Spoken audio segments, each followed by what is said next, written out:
Let's go ahead and move on, y'all, because there are other things to talk about, child. There are other men to discuss on the roster today. Well, y'all, Diddy's back all over the blogs this week. I don't think he ever was off. Diageo requested judge to block toxic Diddy news from advertisement. These lawsuits make it impossible for him to be the face of anything.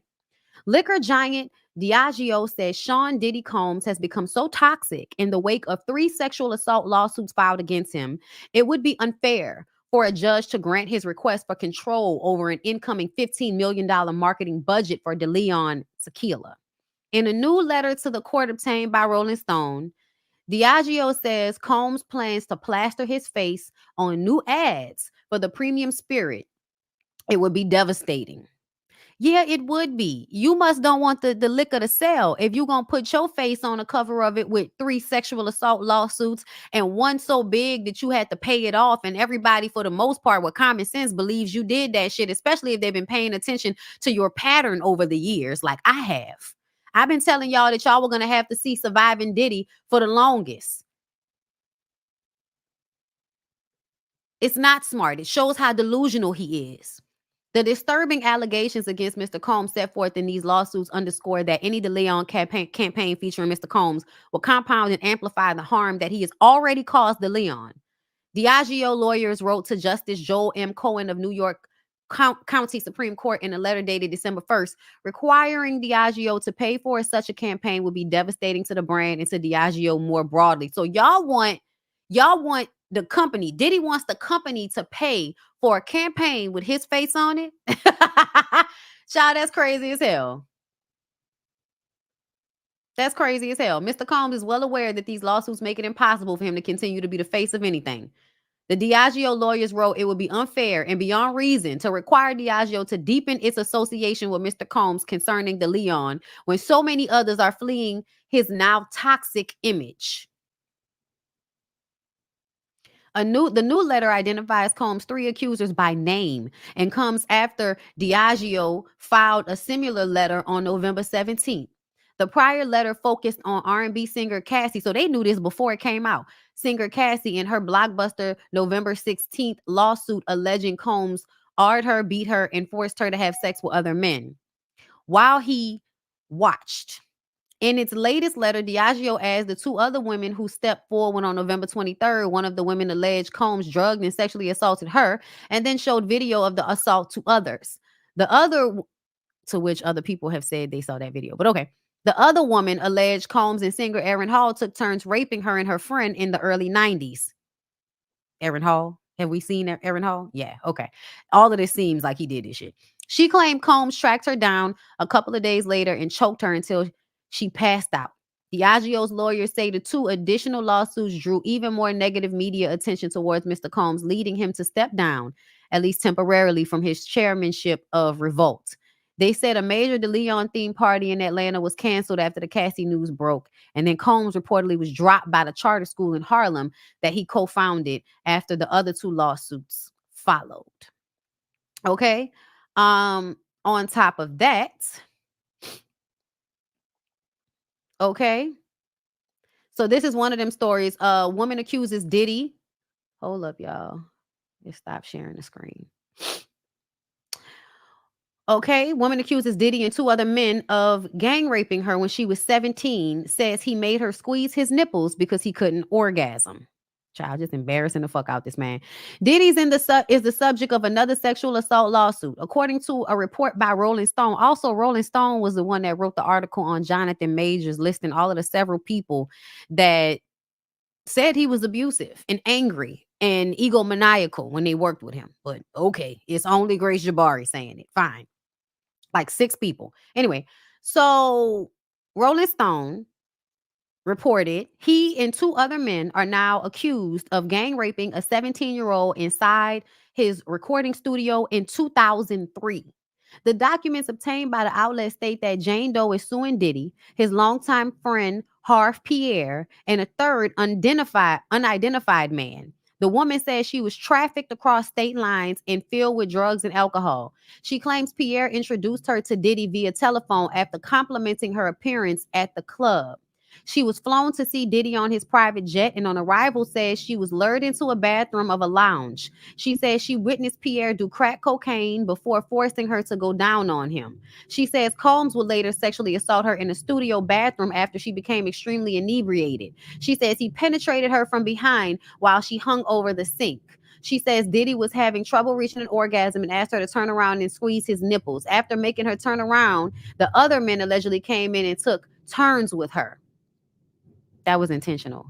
The filing is said to have a picture of the teen in Diddy's lap while at the studio. The woman says she was transported by them back home, but can't remember the ride there. This is now the fourth woman to sue Diddy for sexual assault. So let me say this to y'all. I was listening to Corinne Steffen's book, and I don't think we realized she was being trafficked too. Everybody was talking about Corinne Steffens back in the day like she was, this whore prostitute that, wanted all of this. And to some degree, she absolutely did. But she was being trafficked by Irv Gotti. It sounds like she met Ice-T. Ice-T gave her the pimp game, taught her how to be a hoe. You know what I'm saying? For real, for real. And then she starts hanging out with Murder Inc. and Irv Gotti. And Irv Gotti is then introducing her to people like Diddy. Introduced her to Diddy so she can go and fuck Diddy. It's like a lot of these famous men will get a whole bunch of girls, drug them. They know the girls are fucked up in the head. They'll get these girls all, drunk and high and all of that, because the girls are down for a lot of this shit. Right. The girls are down for it. They have trauma. They're fucked up in the head. Okay. These men know that. But the men are still trafficking the girls, y'all. The men are still trafficking the girls. This seems like a theme in the industry for y'all to traffic women. And a lot of times the women don't even realize they're being trafficked because they're so excited to be chosen by a famous man because they don't have any self-worth. Those women don't have any self-worth. They were probably raised by fucked up parents who didn't really care about them or love them or treat them right. So they go looking for love and validation. And you mean to tell me a famous man is giving me his attention and I get to live up the lap of luxury while I get to live up the lap of luxury? Yeah, I might have to go suck his friend's dick and get a train ran on me. But I'll have a really nice life for a little while before I'm drugged out,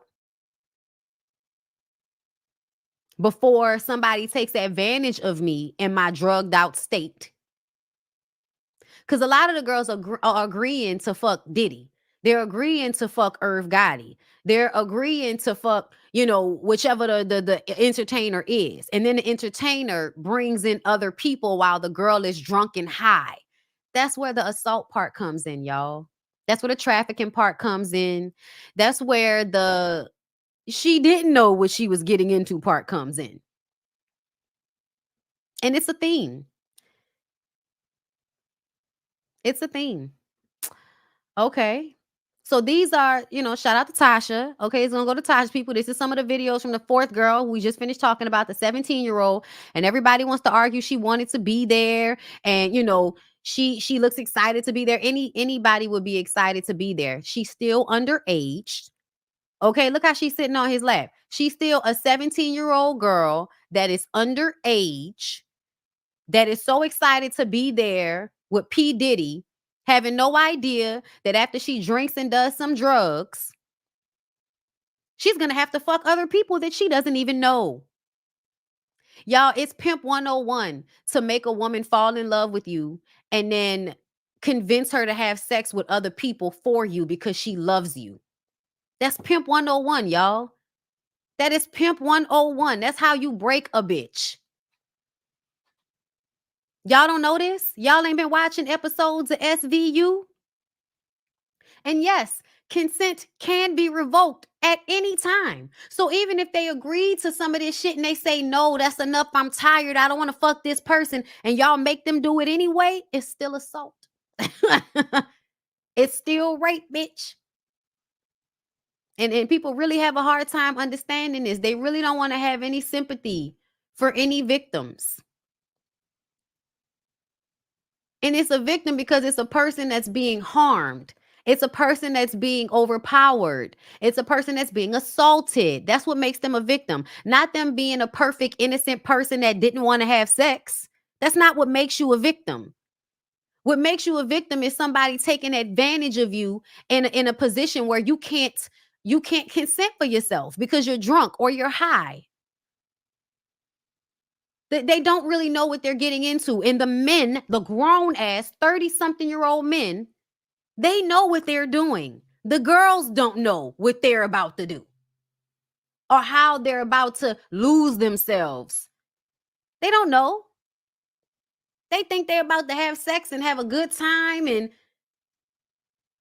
boom, bow, pow, you're being trafficked and exploited to nasty niggas that you would never fuck with if it were not for the fact that you in love with a rich nigga. Hey, Carisha. Because y'all know I think that's what's going on with Carisha. Everybody thinks that it doesn't matter, right?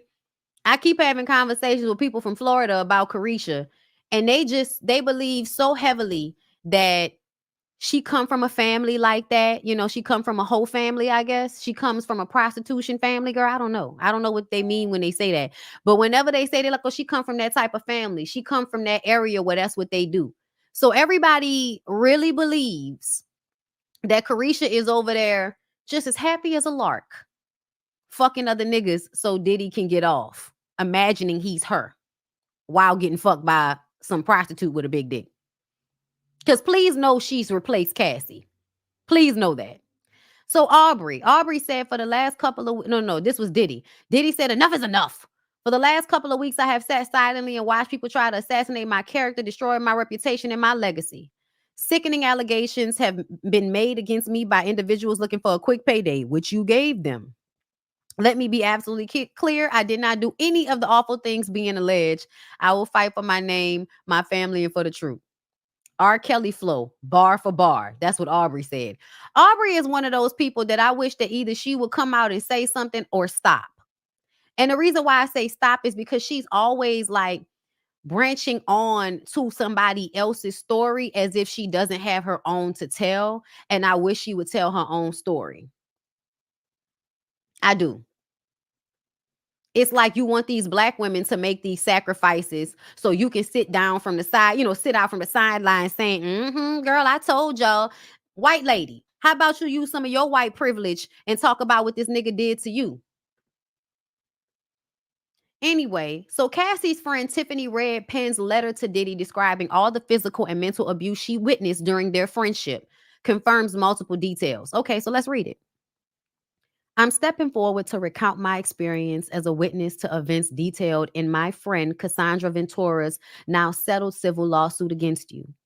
I'm breaking my silence, freeing myself from haunting recollections, standing in solidarity with Cassie, and standing up for myself. I fear for my safety as her suit alludes to me, although not by name. I hope that revealing my identity to the public will afford me some measure of protection. So now y'all know why she's saying it for all you. Why you gotta say something, motherfuckers? Cassie and I became friends in 2015 while co-writing songs for her album that you never released. We remain close to this very day. I'm one of the friends mentioned in her lawsuit, specifically from the night of her 29th birthday, as detailed in the section labeled Mr. Combe Forces Miss Ventura into sex trafficking. Not on a girl birthday. God damn. Later that evening, after being at the party since it started that afternoon, Cassie wanted to go to a karaoke spot called Blind Dragon on Sunset Boulevard with some friends. You were not happy that she was leaving. I remember your people hovering around us, trying to discourage Cassie from leaving, but we went anyway. You followed us and arrived just a little bit after we did. It was instantly uncomfortable. I can pretty much guess that this is absolutely true, based on the way he pulled up on her when she was being interviewed by Andre Diontali, or however y'all pronounce his name. Y'all know what I'm saying. Y'all know what I'm talking about. You pulled Cassie out of the private karaoke room. She put her head down and went with you. I followed to see if she was okay because something was off. When I walked out of the room, you had her backed into a corner in the hallway outside of the door, and your security surrounded you two as you cursed her out with your hands in her face. Do y'all know how crazy that is for him to be able to have security to surround him while he abuses her so nobody can help her and nobody can see what he's doing? That's what he was doing just in this moment. She and I briefly made eye contact. I felt helpless. She looked afraid and kept looking down at the floor. I didn't know what to do. I was scared. When we got back to her house, she kept saying to us she didn't want to go with you, but you were already on your way to pick her up. One of our friends was packing an overnight bag for her. I'll never forget it. It was the biggest Birkin bag I'd ever seen. It was blue. I kept asking why they were packing her stuff if she clearly said she did not want to go. And this person says she always goes. You arrived at the door and whisked her away. Cassie looked uneasy. I didn't know where you were taking her. Once you left, the person who packed the bag said they'll be back. Watch. It was almost like they had seen this movie before. So somebody else involved really got to see all of the shit. And this is probably one of them situations where somebody knows that their friend is being abused and they can't do nothing about it because their friend gonna keep going back. But Tiffany Red just basically told us, yeah. So let's switch over, y'all. Let's switch over to Roger Bonds. Because Roger Bonds is Diddy's former security and he's been running his mouth. And remember when I tell y'all, I feel like they always trying to pay somebody off. They always trying to hush somebody with some threats or some money or something like that. Yeah. Roger Bonds is giving that. So we're going to take a quick break. And when we come back, we're going to get into Roger Bonds and how his story has changed over time. Anywhere you go, you belong. Anywhere you say, anywhere.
All right, y'all.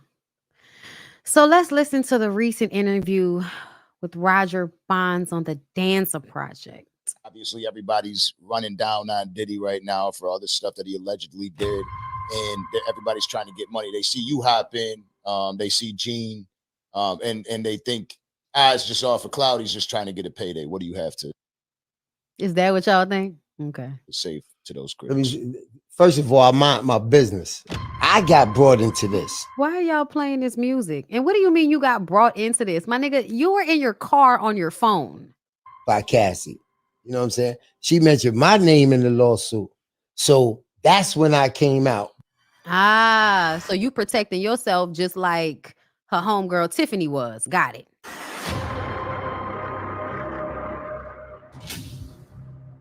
And that's where I feel like he wrong. That's where I feel like he a coward. Kim told me another time, she said, Bonds, everything that I go through, I allow. Whenever I get tired of this shit, I got 4 of them. This is $30,000 a piece a month.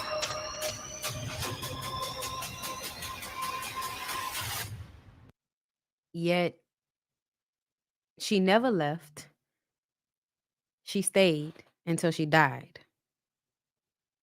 Okay. Did I ever see him hit somebody? Yeah, I definitely did. Did I ever see him and Cassie fight? Yes, I definitely did. Did she, when she said that I came in between them fighting, did I do that? Yes, I definitely did. Okay. They're so dramatic. So to me, it sounds like he's going to try to make it seem like, yeah, Diddy's abusive, but all of the women can leave whenever they want to. because intimidation tactics aren't a thing, right, Roger Bonds? So that was what he said recently, right? Here's what he said when it started. The time when you're in a situation that may seem like a good situation, but if you're not waking up happy, or if you disgruntled, or you really don't want to be around that person, you find every excuse to get out of there. And I got diabetes. So my excuse was, I can't be with you every day. I can't do this. I can't do that. I'm losing weight. I'm doing that. But in reality, it was, I was sick. I was sick of you. I was sick of everything that was going on around you. I was sick of having to cover up everything that you did. I was sick. So you were sick and you still had to be there covering shit up. You could barely get your way out. But the women, on the other hand, oh, I got kids. I can leave whenever I want to. Since when does having kids for a nigga make it easier for you to leave them? Cassie spoke on it. She said, yeah, I jumped on it. I jumped in between it. That wasn't the only time. It was other times. And it was other people. There comes a time. Doesn't it seem like he's saying the same thing, but the way he's saying it is different? And then here was the last time before the Danza Project. Truth, say your truth. So the powers that be, I had to sit back. I had to watch everything that was going on. And now I'm ready to give y'all what y'all want. I'm not like these other dudes jumping on everything that's coming. I was waiting on the right opportunity. We sat back, and now I'm coming at y'all. The interview that y'all really want to hear, the answers that y'all really want to hear. We're gonna have a discussion. We're gonna talk about it, and believe me, it's gonna be well worth the wait. Salute, gentlemen. Now you capitalizing off the situation, right? They really gonna make it seem like the abuse is not the abuse. That's what they're gonna make it seem like. Like everybody had a choice in the abuse. And I just kind of feel like anybody that knows anything about being in abusive relationships, especially with somebody with money, it's not that simple. And y'all are gonna try to oversimplify a complicated situation in order to make it seem like it's not as bad as it is. Okay, that's fine. I wouldn't be fucking with Diddy. I wouldn't be fucking with Jonathan Majors. I wouldn't be fucking with Russell Simmons. Y'all have fun with that. I don't give a damn how much money somebody got. Having a lot of money is a lot of pressure. Being comfortable is much easier. I didn't take a test. People don't know that. 9 separate. 7 from the chairman of the Polygraph Association. 1 for each of the serious accusations. 1 for when someone said, for instance, I was violent. One person said that. I've never been violent. Took that. 1 for I apologized. I never apologized about assaulting anyone. But if 2 people say it, because one said it and me too, and the second person said it, then I took a test for it. 3 hours per test by 2 polygraph examiners. One that I've never done this to anyone and one I've never done to each individual. Some people say that they're not accurate, but if they're 94% accurate, I did 9 of them. It's pretty clear that I don't believe it. I even asked what if I believe it, but it's not true? He said, your subconscious will get you. I don't know how true that is, but that's what was told to me by the chairman of the Polygraph Association. He was filmed, by the way. You just trying to come back into the States. I don't believe nothing you saying. I don't care what the polygraph people said. I think you and your heavy ass tongue definitely took advantage of your position. Let's continue. Talking about this. So there's footage available. No one in the mainstream would cover that. Shit. Why do you think that is? There's a narrative. Which is what? That we don't want to go backwards. We want to believe women. But women and celebrities may be in some cases a little different. But we don't want to not believe women. We have to believe women. We have to give them the benefit of the doubt, but we can't demonize people without proof either. Twitter cannot make a decision. I've never spoken to a policeman. I've never spoken Because you escaped extradition. The fuck? Who is he talking to a judge about anything. So who's the judge and the jury here? Maybe you haven't lived in the real world. It's gray. You know, no one's intentionally hurt anybody. Nobody's intentionally hurting anybody. Should tell that to Diddy. It's a big difference. No one pushed anybody, and being pushy is different from pushing someone. It's very gray. Rape is a strong allegation, and some of these stories were that you pinned women down. I mean, like bad stuff, you know, either happened or it didn't, right? Yeah, well, you know, it's a serious word, but I think they've changed the meaning. How so? Because I've never been violent to anybody. The rape is a violent crime. So it is a very serious. Somebody jumps out of bushes and rapes somebody. It's different, I think. So it's a different kind of recollection. I mean, so I don't think anybody's saying it was violent. Of course, I've been insensitive, but certainly I've never been forceful in any of my relationships. So let me explain something to the people that don't know. When somebody is being assaulted, raped, there are a few responses. You can fight, you can run, which is flight, or you can freeze. And if a person is insensitive, that insensitivity means that you're not sensitive to the person that you're having the sexual experience with. And I really need for everybody to understand that when you are famous, when you are rich, when you are a man, you really only think about what you want. You don't have the sensitivity to glue into the person that you're forcing this interaction with, because in your mind, they can't possibly not want to have sex with you, right? So if a woman freezes because you've pushed her into a corner and then doesn't stop you because she's frozen and you're insensitive, so you're not reading her body language, you're not paying attention to any of the cues she's giving you that she's not comfortable, you just go ahead and take the pussy anyway. But because you didn't have to fight her for it because she froze, you believe that you didn't force her. All of what I've had has been consensual. I took 9 lie detector tests. I also remember him cursing his daughter out for dear God, like a maniac. So yeah, I don't believe Russell. Is Russell in America yet? Because we can all believe Russell when he comes back to America and actually deals with the cases against him. Haven't seen that yet, though. He's definitely playing semantics. He's sitting in Bali, pissed he could not be a part of hip hop's 50th celebrations. He's ready to come back. He's been ready to come back. Grape is grape no matter how it's executed. Keep trying to tell people coercion is still rape, but okay. Y'all act like, women are never in situations where they're being kind of like forced into a situation physically, mentally, emotionally, feeling like they don't have a choice in the matter.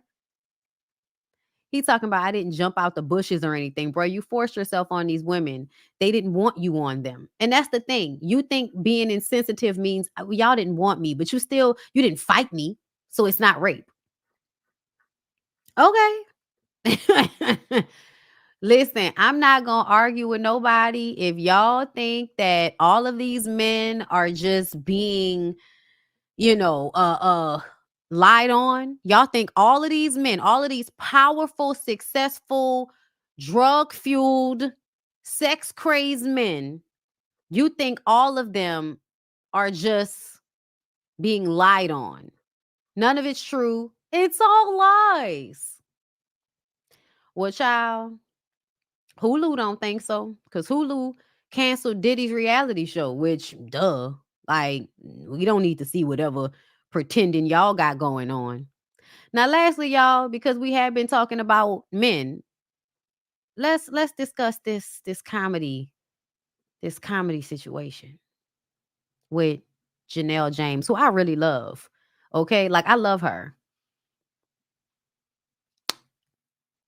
But the emotional incest, the covert incest that happens in relationships sometimes between parents and children, you got to keep your eye on it. So let's hear what she had to say.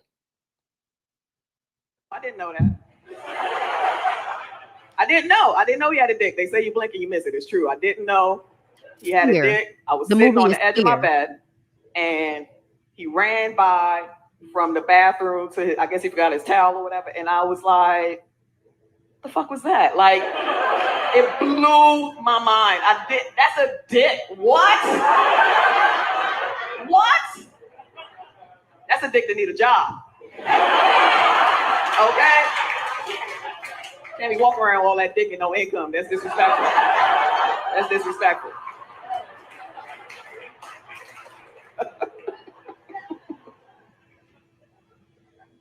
He used to have a pee-pee. Yeah, last time I saw it, it was a pee-pee. Change the diaper, you play rhythm guitar on the pee-pee. Ding, ding, ding, ding, ding, ding.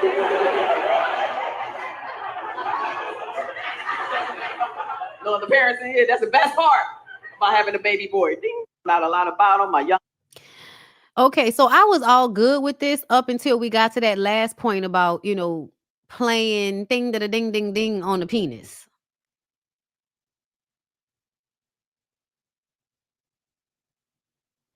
The first part was like, cause it is like, they're a kid one day and the next day, you got a grown ass man living in your house with nuts. It's insane. Like, I mean, they're there, right? Like everybody knows they're there. It wasn't until she got to that end part that bothered me. I don't know.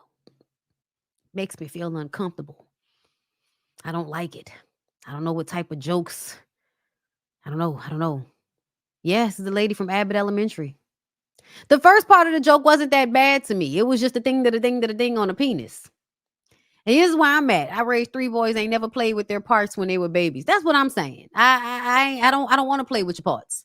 Okay? I just want to wipe them, make sure you're clean, and wrap your ass back up.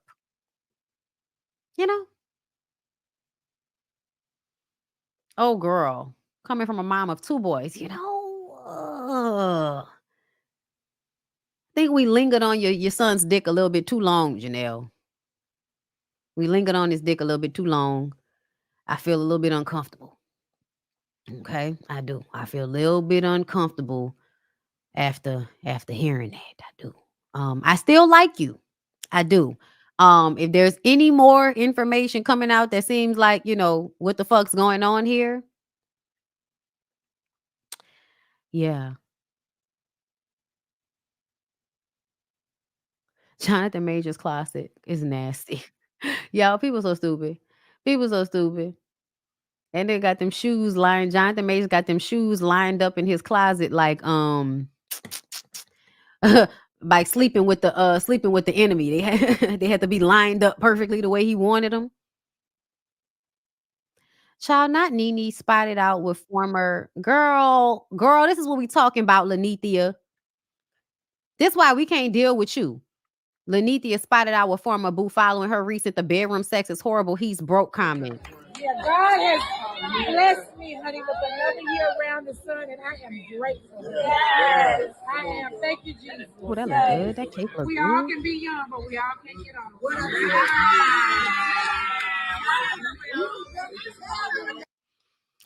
Child. He's still there though, huh? Child. A mess. Just a mess. Okay, so remember I told y'all at the beginning, at the top of the show, we was talking about Kim being in a car and they hadn't put it on Instagram yet, and I wasn't about to go to Twitter for it. So here's the picture of Kim being a Karen in her car, giving us white woman tears. His dad said, "No, you're not going anywhere," and so he's crying right now. It's just too much. He's fucking mentally ill, like for real. Like for real. Are you hurting anyway? No, I just in my ear just screaming like a crazy person. Yes, I absolutely did see Janelle Monáe, Victoria Monet, and Tiana Taylor at the birthday party, and I really, really wish I would have went to that party. I do. Hours. When did this all start? This morning when I tried to leave, he stood in front of my car, banged on my fucking glass. Oh, I was just scared the shit out of me when I was Why was he doing that? Why wouldn't he let you leave? He never wants me to leave. I've been staying in the master, and he's down in the nanny's room.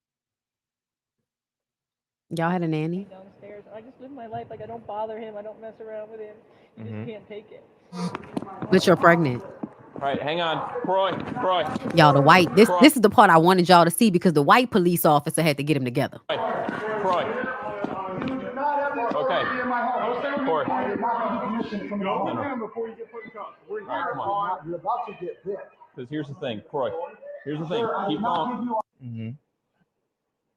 give you authorization to be in my home. You're gonna get put, Corey. Listen to me very I clear. did not give you authorization. I know my Corey, rights. stop talking. I know my rights. Okay, then stop talking if you know your rights. And I'm gonna tell you your rights. I'm gonna inform you of your rights. We're here for a lawful reason. Okay. To investigate a domestic violence situation. Right, where the person is Your outside. kids are the ones that called. I need to talk to them. Then I can bring them outside, but No. you do not have the authority to be in my home. You're He gonna does. stand outside You with do them. not have the authority to be in my home. You're gonna go with them. All right, come on, Corey. I was not clear what was going on. Now I am. Come on, let's go. We're gonna need you to step outside. No, I'm not going to leave him with my children. Okay. Well, my officers and they got body cams on. No. They'll be fine. No. So. And y'all didn't physically remove him? Come talk to me. What's going Y'all Here. see how they do with white people, huh? If he was black, they'd have body slammed him on the fucking ground and dragged him out onto the curb. Yeah, might be on that roids. Might be on the roids. Child. Everybody's losing their goddamn mind out here. Well, that's what I got for y'all. That's all I got. I hope y'all enjoyed today's members only live, girl. I hope I broke it down for y'all in a way that, y'all understand where I'm coming from with these things. We can agree to disagree. I don't have relationships with abusive men anymore. So, it don't really matter to me what anybody's doing. Live your life, girl. Give Croy a 72-hour mental hold just so he can get a vacation. Child, he need to just leave. Why not just leave? How are they paying a nanny in wigs? Child, that's where the nanny used to live. She don't live there no more. The whole force would have been there. Erica De Niro called him Confederate Croy. I am not okay. I know she calls him Confederate Croy because he's a racist. He's a flaming fucking racist. So it's crazy to me that the black police officers they can't get any respect from this nigga. And they just let him play with him like that. Y'all should have tased his fucking ass. Child, he probably would have turned into the fucking Hulk. But anyway, y'all, I love you guys. I hope y'all enjoyed. Okay, and I am going to see y'all probably tomorrow for something. What do you think about Blue? What about him? What do I think about Blueface? What about Blueface? I'm tired of Blueface and Krishan. Like, I'm tired, y'all. I don't want to talk about them anymore. I'm so tired of talking about them people. Thank you. I'm glad you enjoyed the show. I'm so tired of talking about Krishan and Blueface. Blueface is a piece of shit. Krishan is a crackhead. And CPS needs to be called on everybody. That's pretty much it. No, we are off this month because Jamie is due any day now. So we are taking a month of December off from OFLP. Him sneaking a DNA test. I don't believe that the baby isn't here. Didn't they already do a DNA test? Like, it doesn't even matter to me. I don't think that Krishan or Blueface should have custody of that child. So again, CPS. I don't even care who the baby daddy is, whether it's his, whether it's her. Like, I don't care. She's a crackhead. He's abusive and a fucking narc and insane.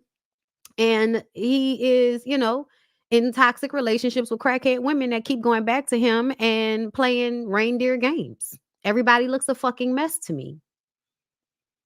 Everybody looks a mess. I'm tired of it. I think Krishan looks stupid. Stewie looks stupid. Blueface looks stupid. The poor baby needs to be taken away from them and raised in a household where everybody isn't a crackhead. But everybody's over there is a crackhead to me. So paternity does not matter because essentially nobody should have access to those kids. I don't know why people can't just break up. I don't know. I feel like people just need to break up.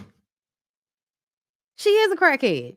Does she act like a person that does crack? Yes. All of them act like crackheads. I just be wondering why everybody's so entertained by watching crackheads do crackhead shit. I'm tired.